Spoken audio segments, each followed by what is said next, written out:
माता वंदे को मातरम। दोस्तों, आईआईटी पास आउट जो व्यक्ति गोबर के ऊपर काम कर रहा है, दोस्तों गोबर में आज तक कोई समझ नहीं पाया है कि गोबर के अंदर क्या है। अभी इन्होंने क्या बताया मैं तो समझ भी नहीं पाया। हम उसी से ही समझने का प्रयास करते हैं। अपना नाम, क्वालिफिकेशन और क्या करते हैं वो बताइए। मैं डॉक्टर सत्यप्रकाश वर्मा, आईआईटी बॉम्बे से ग्रेजुएट और पीएचडी, और यूएस से मेरी सेकंड पीएचडी है। जैसे सर ने कहा कि अभी तक कोई समझ ही नहीं पाया कि गोबर में होता क्या है, तो मैं आपकी मुश्किल आसान कर देता हूँ। गोबर दो चीज़ों से मिलकर बनता है, एक होता है सेलुलोज और दूसरा होता है लिग्निन। मोटी भाषा में कहूँ तो ये लिग्निन गाय के गोबर का गोंद है और ये वो सेलुलोज है जिसे इस गोंद के साथ बांध देते हैं तो गोबर बन जाता है। हम यहाँ पर क्या कर रहे हैं, जैसे दूध फाड़ने की तकनीक होती है फर्मेंटेशन, और उससे दही बनाने के बाद आप 1000 प्रकार के उत्पाद बना सकते हैं। सेम उसी तरीके से यदि आप गोबर के दोनों तत्वों को अलग अलग कर लें तो इससे आप 1000 प्रकार के नए उत्पाद बता सकते हैं। क्या बात है। उदाहरण के तौर पर ये जो यहाँ पर आपको पाउडर या फिल्म की फॉर्म में दिख रहा है, ये अल्फा नैनो सेलुलोज है।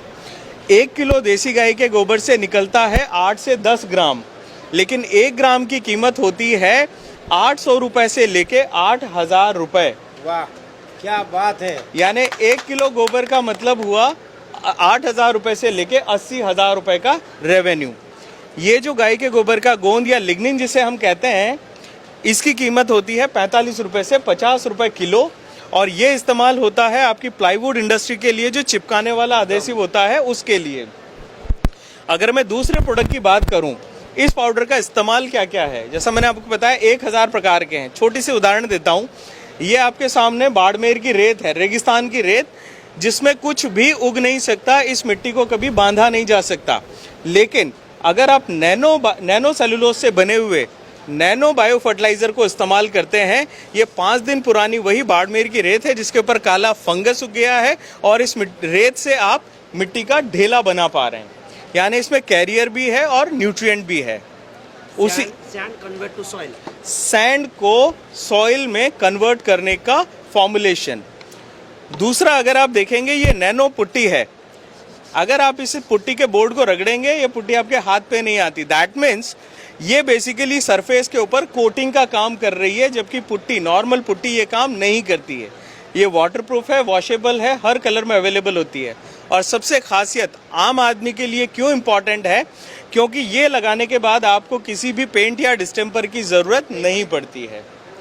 तो मोटा मोटी भाषा में कहूँ, अगर हम गाय के गोबर का प्रसंस्करण करें और उससे नैनो सेलुलोज और लिग्निन सेपरेट करें तो हम गौशालाओं को भी आत्मनिर्भर बना सकते हैं, और गौ माता के जो वेस्ट उत्पाद हैं उनसे बहुमूल्य चीज़ें निकाल के हमारे पशुपालक, गौशाला और राष्ट्र सबको समृद्ध और आत्मनिर्भर बना सकते हैं। ये मेरा लक्ष्य भी है। तो बहुत बहुत शुभकामनाएं, बहुत बहुत साधुवाद। ईश्वर आपको ऐसे ही पागलपन भरा रखे आपके दिमाग में, ताकि और संशोधन करे, और इतना संशोधन करे कि गाय का 1 ग्राम गोबर 10,000 का हो जाए, है ना। एक चीज और मैं कहना चाहूंगा, मेरा मानना है कामधेनु वेद और विज्ञान का सेतु है।